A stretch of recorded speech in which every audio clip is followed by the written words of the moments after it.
Welcome to This Explainer, folks. Today, we're diving straight into the deep end of a highly classified dossier that blows the lid off a shadow organization pulling strings across the entire solar system. We're looking at a group so incredibly secretive that their facilities literally do not exist on any official map.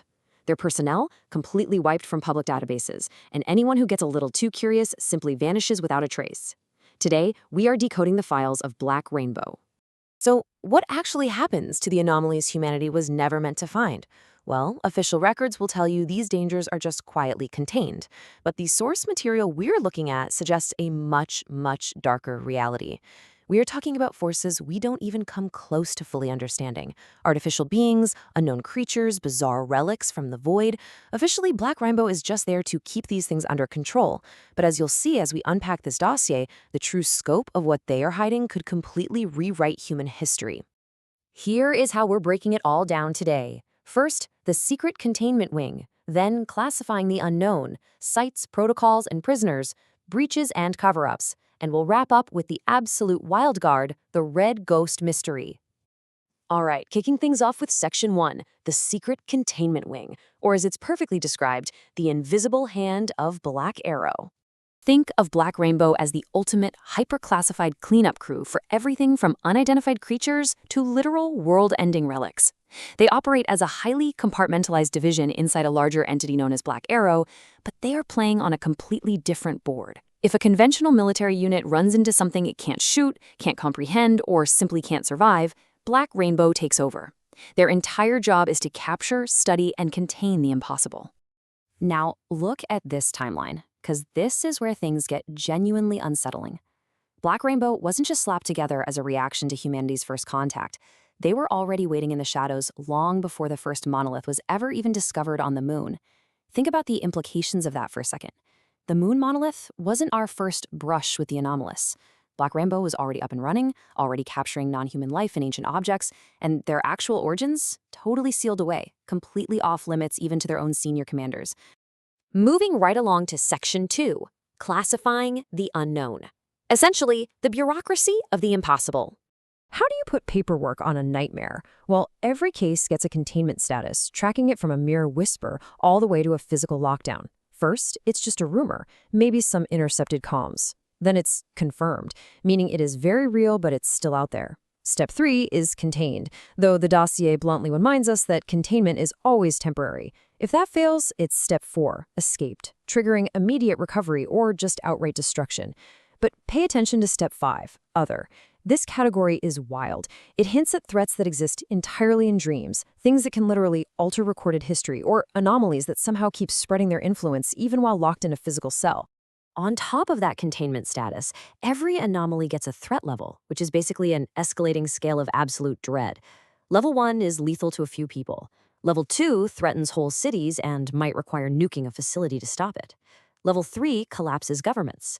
Level 4 destroys the entire planet. But Level 5, we are talking system-wide human extinction. And the really terrifying part is that Black Rainbow doesn't even need proof a Level 5 subject will destroy the solar system. If they just believe it's the worst credible outcome, it gets the Level 5 stamp. To keep all this madness organized, every single file is broken down into 5 core data categories. You've got your standard description, abilities, weaknesses, and containment site. But incredibly, they rely massively on lore. They are actually out there documenting ancient myths, legends, and religious texts. Why? Because sometimes a 1,000-year-old fairy tale is literally the only surviving instruction manual you have. If a myth says a certain relic cannot touch moonlight, Black Rainbow takes it as gospel, because they simply cannot afford to find out what happens if they're wrong. That brings us to Section 3, sites, protocols, and prisoners. Let's look at the grim reality of this containment on the ground. When standard steel and force fields inevitably fail, the guards have to fall back on highly classified null technology. Standard guns usually do absolutely nothing against these things.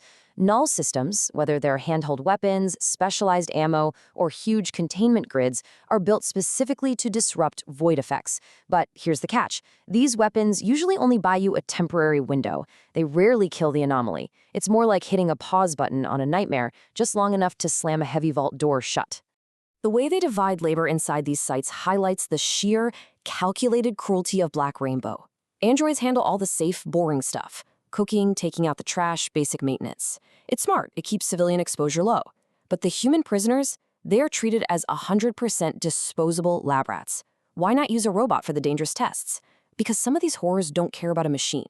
Some anomalies literally require living tissue, conscious memories, or actual human fear to activate.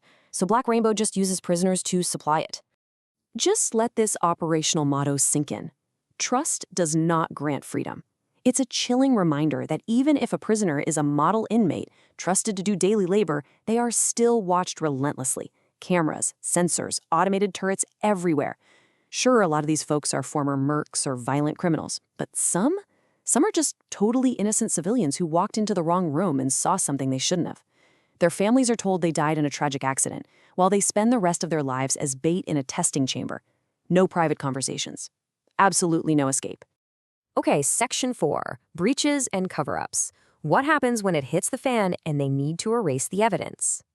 Well, it turns out they're terrifyingly good at cleaning up their messes. They'll scrub networks, arrange fatal car crashes for witnesses, or, as we just talked about, toss curious civilians right into the prison blocks. But they don't always just delete evidence. Sometimes they use it. They will actually take a real, horrifying picture of an anomaly, slap some obvious, amateurish Photoshop mistakes on it, and leak it back out. It's brilliant psychological warfare. When credible investigators look at it, they spot the fake edits and dismiss the absolute truth as just another internet hoax. But what happens when a hoax isn't enough? When a site suffers a catastrophic multi-level breach, they bring in Black Echo. This is their elite quick reaction force, and let me tell you, their authority is absolute.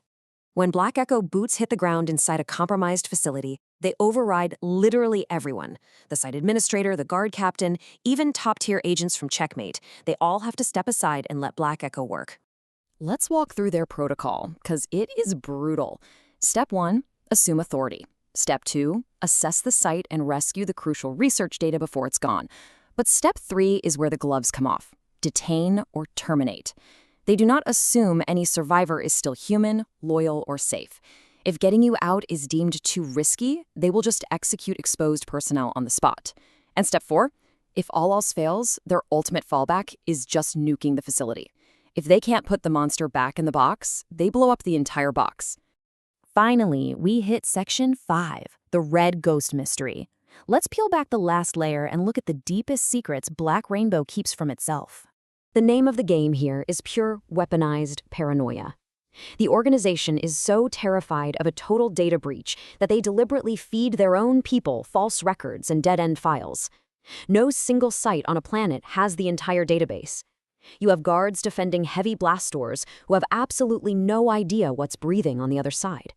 Because of this extreme compartmentalization, traditional rank means nothing. A low-level lab tech might know the horrific truth about a specific void relic, while a senior commander is kept totally in the dark. And nothing embodies this massive, confusing web of secrets better than Agent Gray. Gray is basically an anomaly within the organization itself. The files hint that he's tied to a specific site, but literally everything about him is restricted. Nobody actually knows what he is. Is he a prisoner they are experimenting on?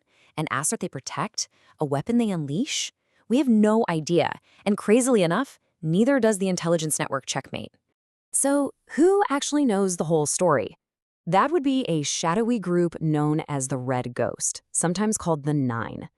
They sit at the very, very top of the pyramid. They hold the oldest unredacted records. They know exactly what was found out there before the lunar monolith, and they are the only ones who know what Black Rainbow's true, long-term objectives actually are.